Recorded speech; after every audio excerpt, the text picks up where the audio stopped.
Hello everyone, it's Tana. Welcome back to the channel and welcome to another video for the Not Too Shabby shop. Today we're going to use the stamp set Easter Wishes.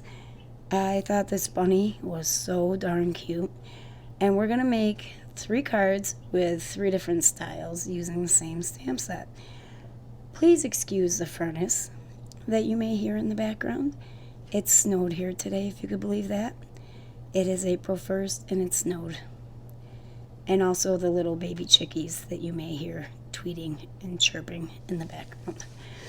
So I stamped out a ton of images, colored them all ahead of time, fussy cut them all out ahead of time, see all these, so that I would have plenty to work with when it came to the 3 cards. I even did a couple with just the top of the bunny's head because I had an idea in my head here. So the first card is going to be a slimline card. And I'm taking Catherine Pooler's Sandcastle and just doing a very light coating of brown across the entire panel. And that panel measures 3 3/4 by 8 1/4.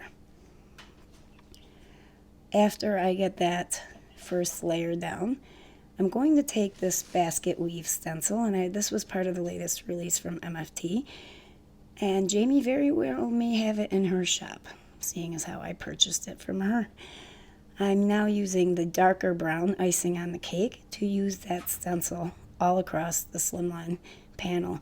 And the nice thing about this stencil is it's possible to line it up to keep going, which I'm about to show you in a second. You just have to find the right spot on the stencil to line it up. So I did that. It only took me like 30 seconds to find the right spot. Taped it all down again. I should have used my pixie spray, but I've been having an issue with my stencils staying like super sticky and picking up dirt, but it won't wash off. I don't know if anybody else has this problem, so I took a break from pixie spray. So I took this Happy Easter die from Pretty Pink Posh, and I cut out of the Dots for Spring paper pad, but I cut off the front panel, the title page of the paper pad, because I liked all the different colors being all in the sentiment. I added 3 layers of 100-pound cardstock behind the words Happy Easter, and I took 4 of the solid, or the fully colored bunnies that I had colored ahead of time, in lots of fun colors. It was difficult to choose which 4 were going to go onto the card. And this one's really simple. The background with the colored bunnies pretty much does it for this card. We will add a little bit of embellishment at the end there. And I have to say, 3 cards for like a 9.5 minute video. Not bad. So I'm going to use the spring green gems from Pretty Pink Posh and just add 3 at the beginning and the end of the sentiment. And that's it for that first card. For the second card, I'm going to put some eggs in one of my baskets here. And then I'm going to add one of the bunny heads, so it looks like he's peeking from behind the basket. I always love doing stuff like this, using the stamps in ways that you wouldn't normally think to use them. I pulled out these rectangle stitch dies from Lawn Fawn, and I cut out a piece of the purple dotted paper from Not Too Shabby's paper pad, that's for spring, and then just a regular white card panel, 100-pound card panel, and did the small next size down rectangle for that one. And I wanted to cover the entire card front with that panel. I'm really bad at doing that. I ended up cutting it off and getting another card base, top folding, cutting the panel down and just centering it on there with like a 1/8-inch frame all the way around. I cut out the sentiment Easter Wishes again out of the same purple paper and I put 1 layer of 100-pound cardstock behind that.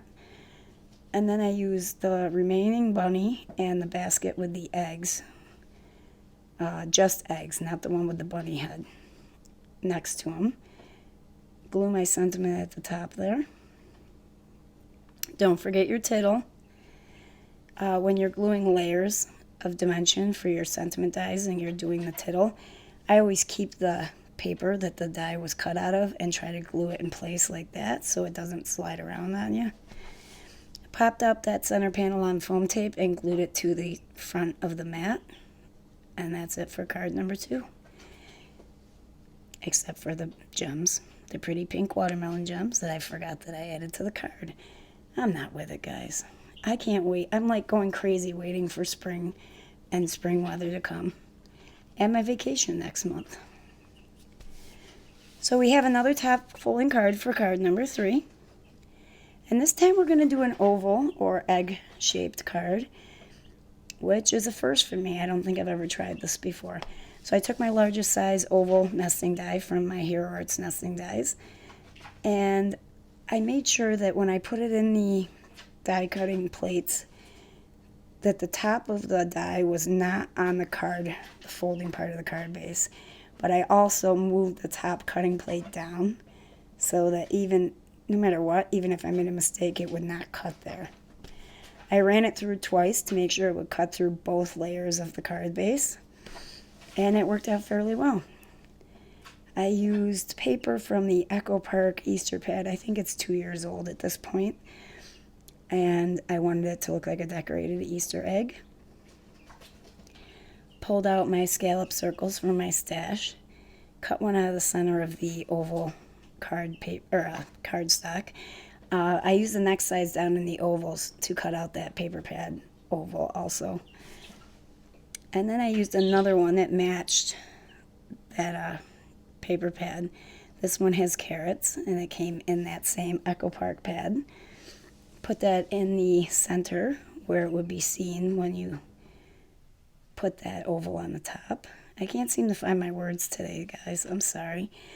And then I had to carefully maneuver this bunny head because he was carrying a stack of eggs, so part of his cheek and the tip of one of his ears is covered by eggs. So we just had to make sure that we covered that when we placed him in our little scalloped window. Excuse my head there. And then I cut out 2 paws. Now, if you look at the stamp set, he has only one paw that's completely unobscured. So I just stamped that one out twice, along with the one foot that's facing outwards instead of down.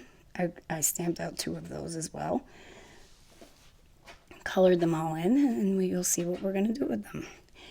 I'm having real issues with my Nouvelle Deluxe adhesive. I think one of the kids played with it because it keeps getting clogged. At one point, it would have been hilarious if you guys would have seen it. I went to squeeze it to see if I could get the clog out because the pin wasn't working, and the entire top flew off, bounced across my desk, and left a splatter of glue everywhere, including on my sweater. So I took the word Hoppy from the stamp set, stamped that on the front of the card, and inside I stamped Easter Wishes, which is also from the stamp set. And then I glued 2 little feet down there, 2 little paws, whatever you want to call them. So it looks like he's kind of hanging in and under, or his feet are sticking out from under the egg, kind of, or through the egg, maybe. Added some gems to this one as well. And that's it for this week's cards, guys, or this month's cards. I will have another video later this month on the Not Too Shabby channel. Don't forget to hit like and subscribe if you liked what you saw here today. And hit that notification bell so you can be apprised or aware of upcoming videos. And we will see you guys in the next video. Bye-bye for now.